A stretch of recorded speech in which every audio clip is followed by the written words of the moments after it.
why they might fall apart this season. Well, I have this theory. It's something, but just hear me out on it. I'll get to it after I look at the roster. Okay, so of course at the quarterback, at the helm, you have Cam Newton. Or better, he's known as New Orleans Scam, but that's just a little something. Cam Newton's a fine quarterback. He's stuck around for as long as he does. Sure, he breaks his receivers' fingers by throwing the ball at 100 miles per hour, but you know what? It seems to work for him, especially trying to get those tight throws in on those out routes. But hey, I'll give it to him. He's very inconsistent as a passer. He's a better athlete, better runner. He's basically a more athletic Ben Roethlisberger. Tough to take down, strong arm, but very, very mobile. But he's way more mobile, yet Roethlisberger's a little more accurate with his throws. Now, running back, they got rid of longtime running back Jonathan Stewart, and Christian McCaffrey's bound to take more snaps. However, they did bring in C.J. Anderson, who was surprisingly released by the Broncos, and he's expected to split snaps, kind of be the short yardage and goal line back. I mean, I like McCaffrey, but I think even the Panthers know that he's not a 3-down back. He's a third down receiving back. I mean, he's good for like pitches and such, and lining up out wide, but he's not necessarily a 3-down back. He's not like Le'Veon Bell or David Johnson or Ezekiel Elliott. He doesn't seem to have that kind of build for that, and that's fine. That's fine for him. He does very well with what he does as a receiving running back. I think he'll do better slightly better this season with them switching offensive coordinators. I think that will be the biggest plus, having North Turner instead of Mr. Bland for the past few years. But anyway, continuing. At wide receiver, they got some talent now. They traded away Kelvin Benjamin mid-season. That was pretty interesting to see that happen. Now Devin Funchess is more the number one wide receiver, even though he has the title. It's another thing to say he has the talent to be the number one wide receiver. They also did draft DJ Moore in the first round, so he's expected to start alongside Funchess. They also got some other players that they kind of want to throw the ball and see what sticks. Curtis Samuel, who barely got any kind of playing time. Jeez. And they also traded for Torrey Smith during the season, during the offseason. So there's your first 4 wide receivers, speed demons who can run deep routes, and then you have Devin Funchess. So this is very interesting. I mean, Funchess is probably the only receiver that can really run up the middle and get those tough third down catches and even be in the red zone. But then again, when you have guys like Greg Olsen, I mean, do you really need another wide receiver like that? Probably so. I mean, it's not a knock on Greg Olsen, but Devin Funchess. It's more of a knock on Devin Funchess. I mean, DJ Moore is more of that slot wide receiver, but of course you got Samuel and Torrey Smith, who are pretty much one of the same speed demons who can run deep. Yeah. And of course, looking at the time, you still have Greg Olsen, who surprisingly missed almost the entire season due to a foot injury. Hopefully he'll be more healthy, because he's actually one of my favorite Carolina Panthers, not named Luke Kuechly. He really is. I really like watching him in Miami. I really like watching him advance in the pros. In fact, back when he was back in 2007, my father and I both wanted him on the team, and it's just one of those things that never happened, and you have to live with regret. And they did draft another tight end, Ian Thomas, to replace Ed Dixon. So there you go. And then the offensive line, so the best player to me is Ryan Khalil, center. I think he's the glue that holds it together, and every time if there's ever a point he goes out, that offensive line falls apart like it's a house of cards.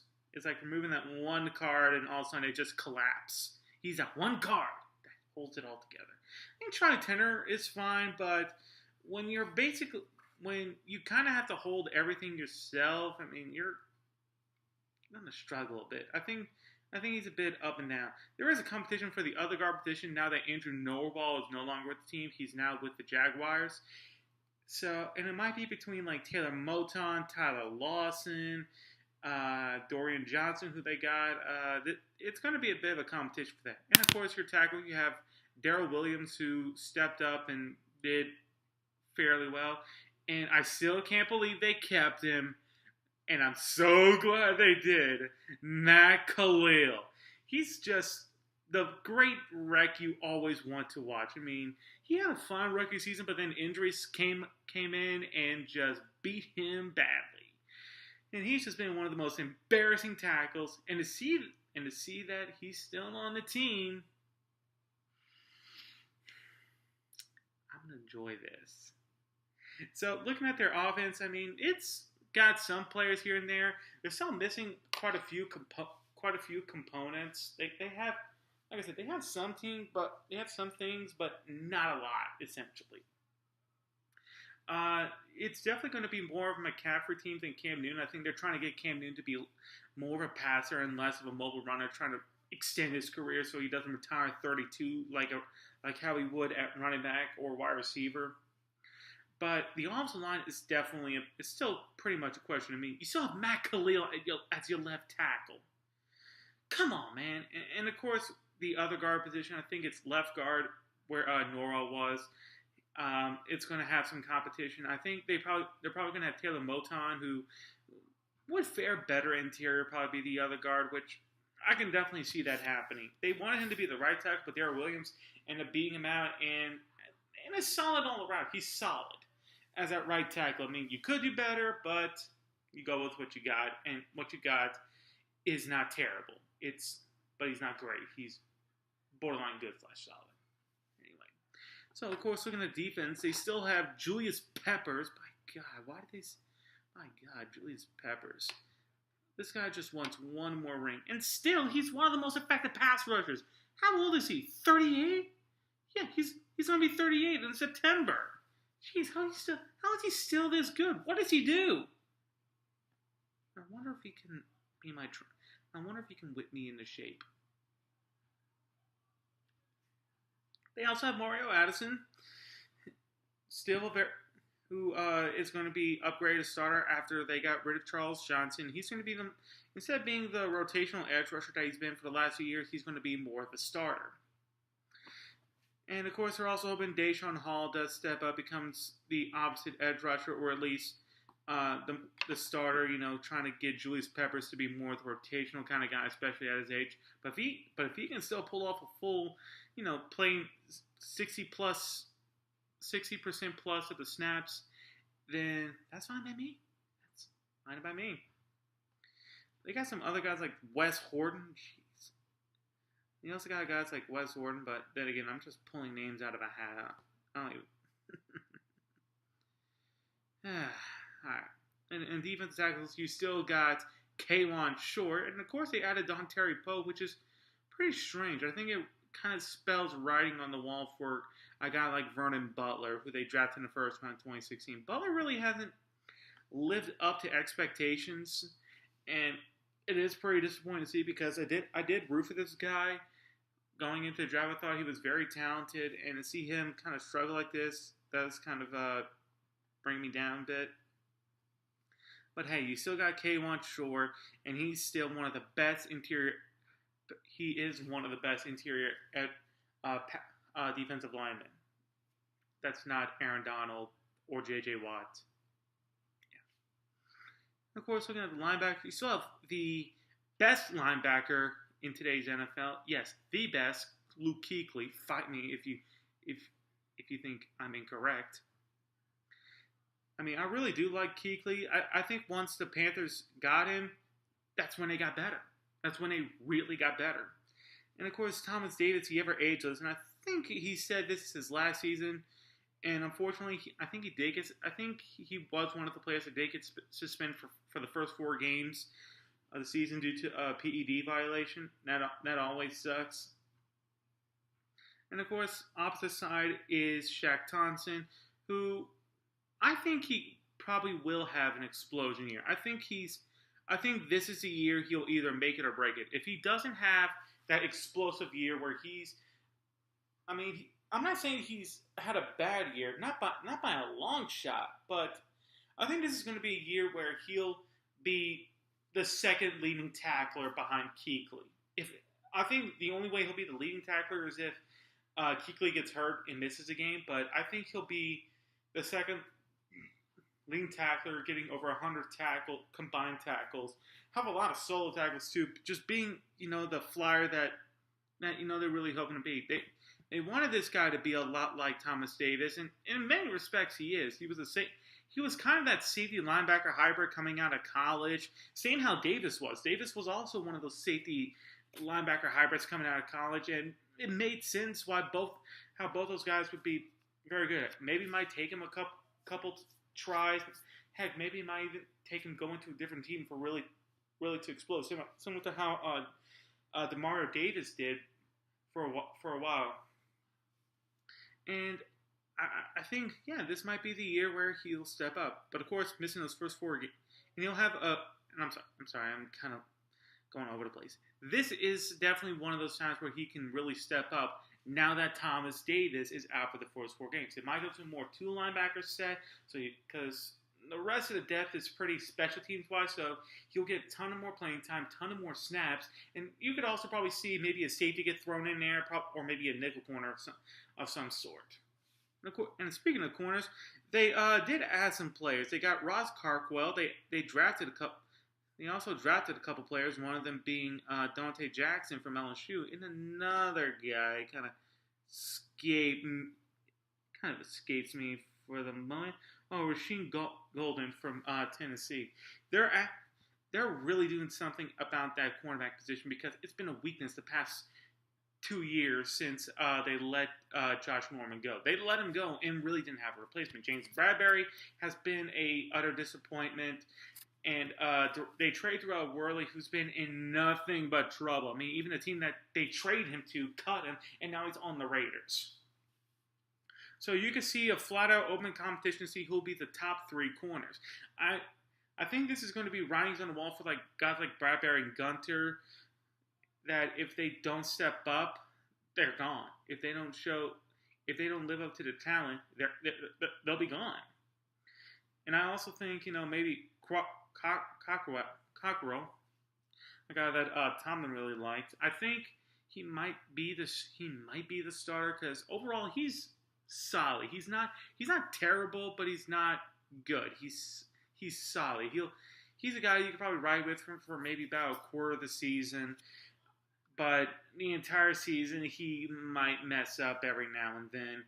And of course, looking at Dante Jackson, he's a very good slot corner, very aggressive, and perhaps a playmaker. But if they have to put him on the outside and say go against someone like Julio Jones, Michael Thomas, or Mike Evans, very, very tall and aggressive corners that are very strong, and in Julio Jones' case, incredibly fast, he could struggle, honestly. And of course, looking at the safeties, to let go Kirk Coleman. And now they have Denoris Cersei and Mike Adams being their safeties. 2 slow safeties. Well, I think Adams is slow because he's 36. Oh, 37. So, sorry. And Cersei's more of a strong safety, kind of play up close. So I could definitely see him probably adding a safety at some point. So I would give Eric Reed a call. Carolina, I would. Overall, the defense is fine. I mean, like I said, the linebacker core is one thing that really holds it up. It's sideline to sideline speed and overall intelligence around that position really does help kind of mask some of the cornerback deficiencies. But again, the cornerback is definitely the weakest part of this team. Right now, they did add. I mean, sure, they add a lot of players, but it's mostly young players. There's no real star. I mean, if I really do want to ask Carolina fans, I mean, who's the one corner that you say, yeah, cover Julio, yeah, cover Michael Thomas, yeah, cover Mike Evans? I mean, do you really think there's really a corner out there that can really step up and take on these kind of players? I'm asking all seriousness. And of course, the defensive line, it's okay. Again, they're kind of hoping that some of these players do step up and turn out to be pretty dominant. But again, with you guys having to rely a lot on Julius Peppers, the soon-to-be 38-year-old edge rusher, that's something that it just doesn't feel right. You want to have another player just in case, and of course they're going to have to rely on some young players to come in, and of course when looking at this schedule. Oh wait, screwing up here. All right. And continuing on with the defense, it has some bright spots. Like I said, the linebacking core is definitely the best thing. I think it's one of the best linebacker cores in the NFL. However, there are some deficiencies. The defensive line is above average. I think the player that really holds it up is definitely K1 Short, but the secondary is a huge weakness, and it can really affect this team in the long run. And one thing when I look at this schedule is that the Panthers have this pattern so far since 2013, and you guys should probably do know what I'm talking about. The Panthers always seem to have a good year followed by a bad year, then followed by another good year, then another bad year, and another good year. Yeah, 2013, they went 13-3, won a division. Then 2014, they went 7-8-1. Sure, they won a division, but let's face it, in 2014 for the NFC South entirely was so terrible. But in 2015, they went 15-1. But in 2016, they went 6-10. But in 2017, they went 11-5. 2018, wait. And of course, and it might not start out a little rocky considering, like I said, Thomas Davis is out for the first 4 games. They have an early bye week in week 4, and their first 2 games are against Dallas and Atlanta. Those are going to be some major challenges, especially, you want a guy like Thomas Davis going against Dallas, who has Ezekiel Elliott. I mean, I love Kuechly to death. But you gotta admit, it's good to have Thomas Davis with him. It's good to have it. However, if Shaq Thompson does step up and helps contain Ezekiel Elliott, then you have that kind of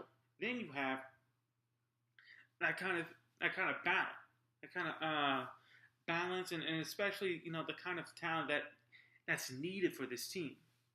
And of course, it is pretty tough. I mean, sure, they do want some serious revenge on the Saints for beating them 3 times in a row in 2017 alone. It does have some they do have a pretty tough schedule. Like I said, the first 2 games are going against Dallas and then Atlanta. They do get a bit of an easy game going against the Bengals. The bye week in week 4 kind of hurts them a bit. Kind of. I mean, they would love to have that, kind of middle of the week bye, or maybe hell, week 5 bye, so they can give Thomas Davis a little more time, kind of catch up and improve. And their week 5 game is going to be against the New York Giants, and unfortunately, Thomas Davis will not be back for that game. He will still be suspended. But at least they're getting Thomas Davis back for the one of the more crucial games going against the Philadelphia Eagles in week 17. That will definitely be a huge game for them that they definitely need him for. And of course, some games are kind of hit and miss. I mean, like going against the Ravens, the Steelers, the Lions, the Saints twice in like 3 weeks, and then Atlanta. Overall, I don't think they're going to finish terribly, but to say they're going to be back to that, but if they can't break that pattern that they got themselves into, where you have good, bad, good, bad, good, bad, etc., it's really going to affect this team tremendously. That's why I think this team could, in theory, be 8-8, 7-9. Those first 2 games, I can honestly see them losing against Dallas and Atlanta.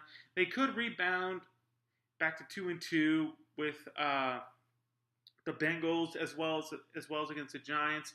But again, going against the Eagles and Ravens back-to-back could affect them. Going against the Seahawks is going to be a tough one. And then having to play the Saints twice after beating them. It does have some levity sprinkle in between, but I just think this kind of pattern might continue for them. It just feels kind of a mental. It just feels like a mentality kind of thing. Uh, I think there's going to be plenty of people who expect big things for them, but for me, I'm not expecting bad things, but I'm expecting kind of mediocre things. Maybe, and if they do continue that trend, say they finish 7-9 or worse, I do fully expect them to fire Ron Rivera if they go 7-9 or worse. But I don't think they will. I think they might go 8-8, to which his future will be a toss-up. If they still want to continue with them, good for them. If not, I can definitely see why.